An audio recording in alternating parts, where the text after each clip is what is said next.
I started out my career as a speech therapist, working with deaf kids and also with kids who could hear but who had speech or language impediments. I desperately wanted to go into something medical, but like Wendy, my math, well, I don't have math, put it that way. So that was the closest I could get to anything medical. So I signed up for a course that would qualify me as a speech and hearing impaired therapist and allow me to use the acronym SHIT behind my name. It was a tough course to get into. They only accepted 8 out of 60 applicants. And I think it was my sheer passionate belief that got me into the course, because you had to be interviewed to get in. And I'm so passionate about the fact that communication is an anchor in life. Without it, you're alone, and we're not meant to be alone.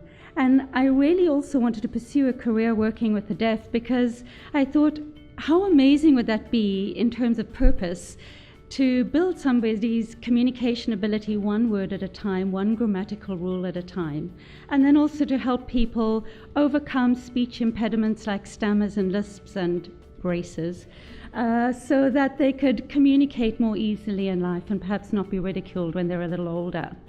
So I did that for the better part of 10 years. I really enjoyed it.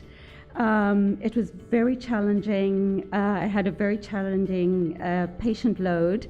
And around the 8-year mark, I thought, wow, I would really like to work with adults.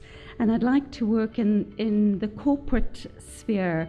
I was finding it very frustrating working with the deaf, because results are very slow in coming, and I learned that I need to see results. And yet it was also very joyful, and sometimes there was humor too. I remember an instance of a little boy. He was coming to see me because he lisped very badly. He was 7 years old. And one day he looked at me and he said, "So how old are you anyway?" And I was about 25.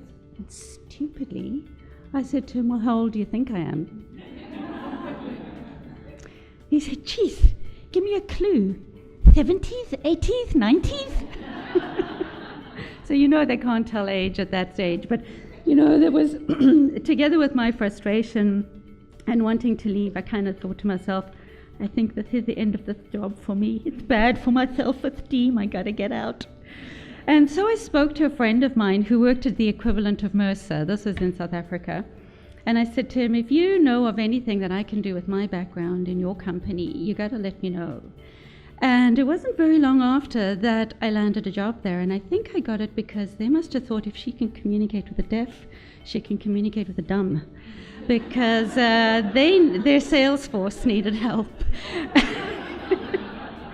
And so I was given the task of taking the Pension Funds Act, which is this gobbledygook legalese, God knows what, and I was given the task of translating that into plain language. And through that I discovered I really liked writing, and I liked explaining things to people. So I took a part-time course in journalism, and then I looked for every opportunity I could to write. And that's a big lesson for me, is creating your own opportunities.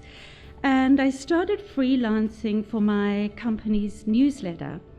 And that had a circulation of about 30,000, and I wasn't intending to gain anything by it other than to have the opportunity to write.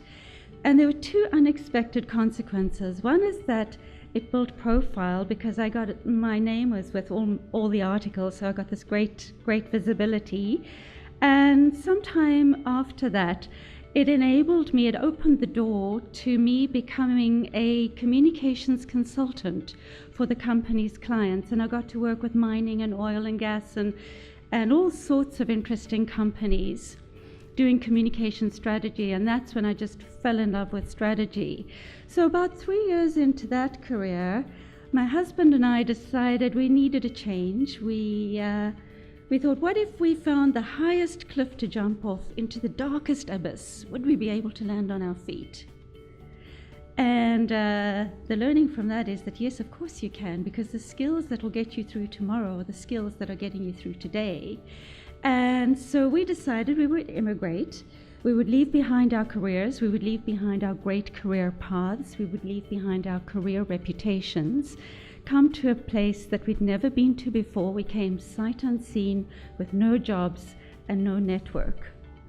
And I found I also didn't have the vocabulary that communications jobs were seeking for here. I didn't know what corporate communications was. I didn't know what internal communications was. I just did my job doing strategies. I'd never heard these terms. And the other thing was that recruiters don't give you jobs or put you forward if you don't have Canadian experience. So I was pretty hooked. But I learned very, very quickly in 2 short weeks after landing here how to talk Canadian, basically, and position myself in such a way that I was able to persuade people that I could do the job. And so I ended up at the Vancouver Stock Exchange, where my path crossed with Eduarda, and she actually played a very, very important role in my life. And I have to thank you for this, because Eduarda doesn't even remember this, but she made a connection for me that got me my next contract. And so it went for 18 years between contracts or employment, that I've only ever had 1 month of unemployment. And that was, I was laid off during the .com bust. And I knew I had to make a pause there so that I didn't say the .com bust. Combust. Anyway, you've got it. So the great thing is the last 7 years of my career have been my best. And that's been working with Catherine.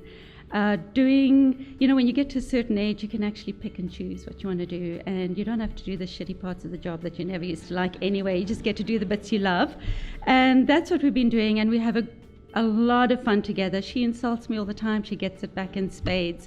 We have a really good working relationship, great clients. And as John Shedd, who was the second president of Marshall Field, he said, great ships are safe at the shore, but that's not what they were built for. And I think I'm built for communications, no matter what shape or form it takes. And that's me. In less than 5 minutes, I get the prize, I think. Thanks.